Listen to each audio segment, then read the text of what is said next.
আমাদের মধ্যে অনেকেই আছি আমরা যারা ক্রিশ্চিয়ানো রোনাল্ডোর সমালোচনা করি তার অ্যারোগেন্ট আচার আচরণের কারণে।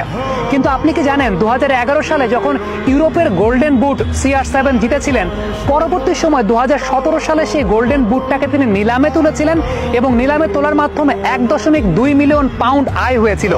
যেই আয়ের পুরো অর্থটা CR7 দান করেছিলেন মূলত ফিলিস্তিনের গাজায় মুসলিম শিশুদের স্কুল সংস্কারের জন্য।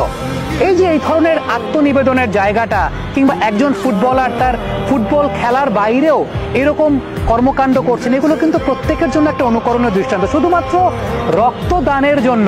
রক্তদানের জন্য তিনি শরীরে কোনো প্রকার ট্যাটু অঙ্কন করেন না। আমরা বিশ্বব্যাপী অনেক ফুটবলারকে দেখি যে শরীরব্যাপী ট্যাটু করছেন, এটা একটা ফ্যাশন বা আইকনিক একটা স্টাইল হিসাবে ব্যবহৃত হয়। বাট ক্রিশ্চিয়ানো রোনাল্ডো ট্যাটু ছাড়াই তিনি আইকনিক স্টার। কারণটা হচ্ছে তিনি ট্যাটু গ্রহণ করেন না, এই কারণে তিনি রক্ত দিতে পছন্দ করেন, কিংবা যখন তখন যদি তার শরীরে রক্ত প্রয়োজন হয় অন্য কাউকে বাঁচানোর জন্য, সেক্ষেত্রে তিনি সবসময় এগিয়ে আসতে চান।